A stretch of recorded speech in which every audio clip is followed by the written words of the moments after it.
শুভেচ্ছা। বাঙালিয়ানার প্রদেশের সংবাদে স্বাগত। শুরুতেই শুনে নিচ্ছি সংবাদ শিরোনাম। ভারতে থাকা আওয়ামী লীগ নেতারা জানাচ্ছেন তারা শেখ হাসিনার সঙ্গে দেশে ফেরার প্রস্তুতি নিচ্ছেন। যে কোনো পরিস্থিতি মোকাবেলার জন্য প্রস্তুতির কথাও বলছেন তারা। শেখ হাসিনার কার্যক্রম ঘিরে আবারও ঢাকা দিল্লি উত্তেজনার শঙ্কা। দিল্লির সমালোচনা করছে খোদ ভারতেরই গণমাধ্যমগুলো। এবার অন্যান্য সংবাদের সঙ্গে বিস্তারিত। বেসরকারি কোম্পানিগুলোকে পরিশোধিত জ্বালানি তেল আমদানি, মজুত, পরিবহন, বিতরণ ও বিক্রির সুযোগ দিতে 4 দিনের মধ্যে খসড়া নীতিমালা তৈরির নির্দেশ দিয়েছে বিদ্যুৎ, জ্বালানি ও খনিজ সম্পদ মন্ত্রণালয়। বাংলাদেশ পেট্রোলিয়াম কর্পোরেশনকে খসড়া তৈরি করতে বলা হয়েছে। এ উদ্যোগ বাস্তবায়িত হলে দেশের জ্বালানি তেলের সরবরাহ ও বিপণন ব্যবস্থায় মৌলিক পরিবর্তন আসতে পারে। তবে জ্বালানি বিশেষজ্ঞরা এ নির্দেশনার সমালোচনা করছেন। তাদের মতে এত বড় ধরনের সংস্কারের আগে সংশ্লিষ্টদের সঙ্গে বড় পরিসরে আলোচনা, কারিগরি সমীক্ষা এবং জ্বালানি নিরাপত্তা ও বাজার নিয়ন্ত্রণে এর সম্ভাব্য প্রভাব সতর্কভাবে মূল্যায়ন করা প্রয়োজন। গত বৃহস্পতিবার জারি করা এক চিঠিতে জ্বালানি ও খনিজ সম্পদ বিভাগ বাংলাদেশ পেট্রোলিয়াম কর্পোরেশনকে 10 আগস্টের মধ্যে বেসরকারি খাতে পরিশোধিত জ্বালানি তেল আমদানি, মজুত, পরিবহন, বিতরণ ও বিপণন নীতিমালা 2026-এর খসড়া জমা দিতে নির্দেশ দেয়। এ নির্দেশ এমন সময়ে এলো যখন বিপিসিতে পূর্ণকালীন চেয়ারম্যান নেই। গত 26 জুলাই রেজানুর রহমানকে বিশেষ ভারপ্রাপ্ত কর্মকর্তা ওএসডি করার পর থেকে পদটি শূন্য রয়েছে। শুক্র ও শনিবার সাপ্তাহিক ছুটি হওয়ায় খসড়া তৈরির জন্য বিপিসি কার্যত মাত্র 2 কর্মদিবস সময় পাচ্ছে। এদিকে আগামী 9 আগস্ট প্রধানমন্ত্রীর নির্ধারিত মাতারবাড়ি জ্বালানি হাব সফরের প্রস্তুতি নিয়েও ব্যস্ত রয়েছেন সংস্থাটির ঊর্ধ্বতন কর্মকর্তারা। জ্যেষ্ঠ সহকারী সচিব আসিফ আহমেদের সই করা মন্ত্রণালয়ের চিঠিতে বলা হয়েছে, নিরবিচ্ছিন্ন জ্বালানি সরবরাহ নিশ্চিত করতে পরিশোধিত জ্বালানি তেল আমদানি ও বিপণনে বেসরকারি খাতের অংশগ্রহণের একটি কাঠামো তৈরির লক্ষ্যে প্রস্তাবিত নীতিমালাটি করা হচ্ছে। দেশের একটি শীর্ষস্থানীয় শিল্পগোষ্ঠীকে পরিশোধিত জ্বালানি তেল আমদানি ও বিপণনের অনুমতি দেওয়ার আবেদন পর্যালোচনায় বিপিসির 11 সদস্যের একটি কমিটি গঠন করা হয়েছিল। মন্ত্রণালয়ের সর্বশেষ নির্দেশনা এসেছে ওই কমিটির পর্যালোচনার পর। বিষয়টি সম্পর্কে অবগত কর্মকর্তারা জানান, কমিটি গত 21 জুলাই মন্ত্রণালয়ে প্রতিবেদন জমা দেয়। এতে খাত বেসরকারি অপারেটরদের জন্য উন্মুক্ত না করার সুপারিশ করা হয়।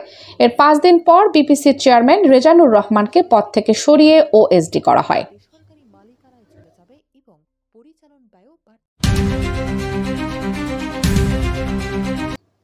বাংলাদেশে গণ অভ্যুত্থানের মুখে ক্ষমতা হারানোর পর শেখ হাসিনা সহ আওয়ামী লীগের যে নেতাকর্মীরা ভারতে চলে এসেছিলেন 2 বছর পরও তাদের অনেকে এখানে আছেন। তবে এখন শেখ হাসিনার আহ্বানে বাংলাদেশে ফিরে যাওয়ার প্রস্তুতি নিচ্ছেন বলে দাবি করেছেন তাদের কয়েকজন। বাংলাদেশের কার্যক্রম নিষিদ্ধ দলটির প্রেসিডিয়াম সদস্য, সাবেক সংসদ সদস্য বা বিভিন্ন সহযোগী সংগঠনের শীর্ষ নেতৃত্বের অন্তত 70 জন পশ্চিমবঙ্গে মূলত কলকাতা এবং তার পার্শ্ববর্তী অঞ্চলে থাকছেন বলে নিশ্চিত হওয়া গেছে। 24 আগস্টের পর থেকে বিভিন্ন সময় তারা ভারতে আসেন। শীর্ষ পর্যায়ের নেতা ছাড়াও মধ্যম ও স্থানীয় পর্যায়ের অনেক নেতাকর্মীরাও রয়েছেন। আছেন পুলিশের নানা পদমর্যাদার প্রায় 40 জন কর্মকর্তা। আওয়ামী লীগের তৃণমূল ও মধ্যম পর্যায়ের নেতা যারা কলকাতা, শিলিগুড়ি, ত্রিপুরা প্রভৃতি জায়গায় থাকতেন, সেই সংখ্যাটা ছিল 1000-এরও বেশি। শেখ হাসিনা বুধবার দিল্লিতে ফরেন করেসপন্ডেন্টস ক্লাবে সাংবাদিকদের সামনে বলেন যে তিনি ডিসেম্বর নাগাদ বাংলাদেশে ফিরতে চান। এর আগে একটি আন্তর্জাতিক সংবাদ সংস্থাকে সাক্ষাৎকার দিতে গিয়েও তিনি একই কথা বলেছিলেন। ফলে দেশে ফেরার এবং এরপর যে কোনো পরিস্থিতির মুখোমুখি হওয়ার জন্য মানসিক প্রস্তুতি নিচ্ছেন বলে এখন জানাচ্ছেন তার দল ও এর সহযোগী বিভিন্ন সংগঠনের নেতাকর্মীরা, যারা তাদের ভাষায় কৌশলগত কারণে আত্মগোপন করে আছেন। তাদের সব রাজনৈতিক কার্যক্রমই মূলত সামাজিক মাধ্যমে করে থাকেন বলে জানিয়েছেন। ফেসবুক, মেসেঞ্জার বা হোয়াটসঅ্যাপের মাধ্যমে নিজেদের মধ্যে তারা যেমন যোগাযোগ করেন, তেমনি দেশে থাকা দলের কর্মীদের সঙ্গে অথবা অন্যান্য দেশে অবস্থানরত নানা স্তরের নেতাদের মধ্যে সেভাবেই তারা যোগাযোগ রাখেন। আবার কলকাতা এবং পার্শ্ববর্তী এলাকায় যেসব নেতারা বাস করেন, নিজেদের মধ্যে তারা দেখা যেমন হয় তেমনি বৈঠকও করেন। এর আগে কলকাতা লাগোয়া এলাকায় একটি বাণিজ্যিক অফিসও তারা নিয়েছিলেন, যেখানে নিয়মিত বৈঠক হতো। নিজেদের মধ্যেই ঘরটিকে তারা পার্টি অফিস বলে চিহ্নিত করতেন। আন্তর্জাতিক গণমাধ্যমে বিবিসি সেই ঘরটি দেখেও এসে তা নিয়ে প্রতিবেদন করেছিল। প্রতিবেদনটি প্রকাশিত হওয়ার পরে দলীয়ভাবে বিবৃতি দিয়ে তারা কলকাতায় কোনো পার্টি অফিস স্থাপন করার বিষয়টি অস্বীকার করেন। তবে এখন আর সেই বাণিজ্যিক অফিসটা তারা ব্যবহার করেন না বলে জানিয়েছে দলটির কয়েকটি সূত্র। অন্য কোথাও নতুন অফিস নেওয়া হয়নি বলেই জানিয়েছে ওই সূত্রগুলো।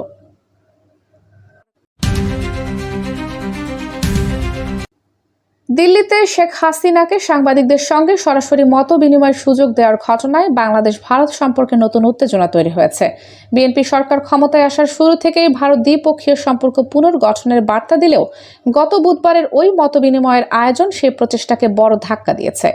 বাংলাদেশ সরকারের দায়িত্বশীল ও কূটনৈতিক একাধিক সূত্র জানিয়েছে, শেখ হাসিনার দিল্লির অনুষ্ঠানের 2 দিন আগে ভারত সরকারের শীর্ষ পর্যায়ের একজন প্রতিনিধির সঙ্গে ঢাকার নীতি নির্ধারণী পর্যায়ের প্রতিনিধিদের যোগাযোগ হয়। তাদের আলাপচারিতায় দিল্লিতে গণমাধ্যমের সঙ্গে শেখ হাসিনার মতবিনিময় নিয়ে বাংলাদেশের উদ্বেগ জানানো হয়। জবাবে ভারতীয় পক্ষ আশ্বস্ত করেছিল, অনুষ্ঠানে শেখ হাসিনার রেকর্ড করা বক্তব্য প্রচার করা হবে এবং গণমাধ্যম কর্মীদের উপস্থিতিও সীমিত থাকবে। শুধু আয়োজক সংগঠনের সদস্যরাই অংশ নেবেন, কিন্তু শেষ পর্যন্ত সেই আশ্বাসের প্রতিফলন ঘটেনি। এছাড়া গত 30 জুলাই ভারতের কেন্দ্রীয় সরকার দেশটির পররাষ্ট্র বিষয়ক সংসদীয় কমিটিকে জানিয়েছিল, শেখ হাসিনাকে ভারতের মাটি থেকে রাজনৈতিক কর্মকাণ্ড পরিচালনার অনুমতি দেওয়া হয়নি। এর 1 সপ্তাহের মধ্যেই সাংবাদিকদের সঙ্গে ওই মতবিনিময়ের আয়োজন দেখা গেল। এমন এক প্রেক্ষাপটে গতকাল শুক্রবার ভারত বলেছে, শেখ হাসিনার বক্তব্য তারা সমর্থন করে না। বাংলাদেশ সরকারের পক্ষ থেকে বলা হয়েছে, অনুষ্ঠানটি আয়োজনের ফলে দ্বিপক্ষীয় সম্পর্কের নতুন যাত্রার প্রচেষ্টায় সম্ভাব্য নেতিবাচক প্রভাবের ব্যাপারে উদ্বেগ ভারত সরকারকে আগে জানানো হয়েছিল। এরপরেও ভারতের মাটিতে শেখ হাসিনাকে সাংবাদিকদের সঙ্গে মতবিনিময় আয়োজনের অনুমতি দেওয়ায় ঢাকা গভীর হতাশ প্রকাশ করছে। দ্বিপক্ষীয় সম্পর্কের বড় পরিসরকে বিবেচনায় নিয়ে ভারতের কোনো গণমাধ্যমও দিল্লিতে শেখ হাসিনার বক্তব্যের সমালোচনা করেছে। দেশটির ইংরেজি দৈনিক ইন্ডিয়ান এক্সপ্রেস ভারত বাংলাদেশ সম্পর্ক শেখ হাসিনা নির্ভর হওয়া উচিত নয় শিরোনামে 7 আগস্ট শুক্রবার একটি সম্পাদকীয় ছেপেছে। এতে বলা হয়েছে, যদিও ভারতে শেখ হাসিনা নিরাপদ আশ্রয় পেয়েছেন, সেই আশ্রয়কে রাজনৈতিক কর্মকাণ্ডের মঞ্চে পরিণত করা সমস্যাজনক। শেখ হাসিনাকে নিয়ে ভারতের কেন্দ্রীয় সরকারের দৃষ্টিভঙ্গির পরিবর্তন হয়েছে কিনা সেটা নিয়ে প্রশ্ন তোলা হয়েছে দিল্লি থেকে প্রচারিত বিবিসি বাংলার এক প্রতিবেদনে। প্রতিবেদনে বলা হয়েছে 2 দেশের সম্পর্ক যে স্বাভাবিক ছন্দে ফিরতে পারছে না তার একটা বড় কারণ শেখ হাসিনা নিজেই। তিনি ভারত সরকারের সব প্রস্তাব প্রত্যাখ্যান করে দেওয়ায় দিল্লির বিরক্তির কারণ হয়ে দাঁড়িয়েছেন। এক সময়ের পরীক্ষিত বন্ধু শেখ হাসিনা ভারতের জন্য অস্বস্তির বোঝা হয়ে গেছেন কিনা সেই প্রশ্নও তোলা হয়েছে বিবিসির বাংলা প্রতিবেদনে।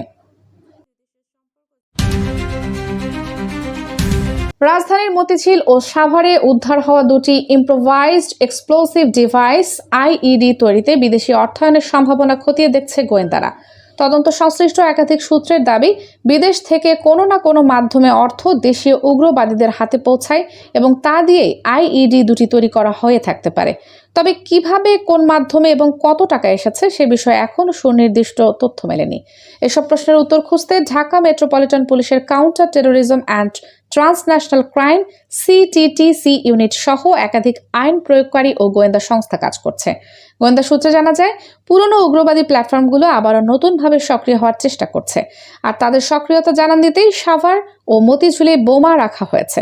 বিশেষ করে জেএমবি, নব্য জেএমবি ও আনসার আল ইসলামের শক্তিশালী নেটওয়ার্ক রয়েছে বা সক্রিয়তা দেখানোর সামর্থ্য রয়েছে।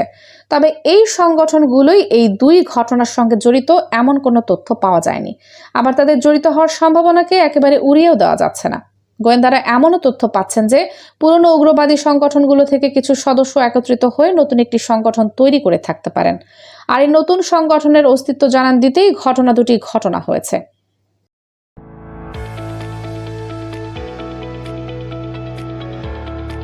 এবার শুনে নিচ্ছি বাঙালিয়ানার বাণিজ্য সংবাদ। গত সপ্তাহের 4 কার্যদিবসে দেশের পুঁজিবাজারে সূচকের নিম্নমুখিতা দেখা গেছে। এ সময় প্রধান পুঁজিবাজার ঢাকা স্টক এক্সচেঞ্জের সার্বিক সূচক ডিএসইএক্স কমেছে প্রায় 1%। এছাড়া এক্সচেঞ্জটির অন্যান্য সূচকও নিম্নমুখী ছিল। এ সময় এক্সচেঞ্জটির লেনদেন হয়েছে 4,727 কোটি টাকার। এছাড়া দেশের আরেক পুঁজিবাজার চিটাগং স্টক এক্সচেঞ্জও গত সপ্তাহে সূচকের নিম্নমুখিতা দেখা গেছে। বাজার বিশ্লেষণে দেখা যায় গত সপ্তাহে প্রধান পুঁজিবাজার ঢাকা স্টক এক্সচেঞ্জের সার্বিক সূচক ডিএসইএক্স আগের সপ্তাহের তুলনায় ৩৫ পয়েন্ট কমে ৫,৮৬১ পয়েন্টে দাঁড়িয়েছে। নির্বাচিত কোম্পানির সূচক ডিএস ৩০ সপ্তাহের ব্যবধানে ২৫ পয়েন্ট কমে ২,১৯২ পয়েন্টে দাঁড়িয়েছে। আগের সপ্তাহ শেষে যা ছিল ২,২১৭ পয়েন্ট। সরিয়া সূচক ডিএসইএস গত সপ্তাহে ১৫ পয়েন্ট কমে ১,৮৮১ পয়েন্টে দাঁড়িয়েছে। আগের সপ্তাহ শেষে যা ছিল ১,১৯৫ পয়েন্ট।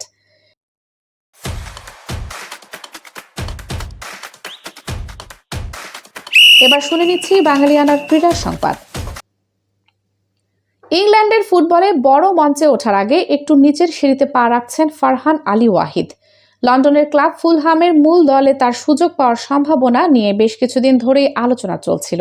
তবে নিয়মিত খেলে আরও অভিজ্ঞতা অর্জনের পথ বেছে নিয়েছেন ১৯ বছর বয়সী এই বাংলাদেশি বংশোদ্ভূত উইঙ্গার। ইংলিশ প্রিমিয়ার লিগের ক্লাব ফুলহাম থেকে ধারে ইংল্যান্ডের পঞ্চম স্তরের দল বোরহাম উডে যোগ দিয়েছেন ফারহান। ২০২৬-২৭ মৌসুমের পুরোটা সময় তিনি হার্টফোর্ডশায়ারের এই ক্লাবেই থাকবেন।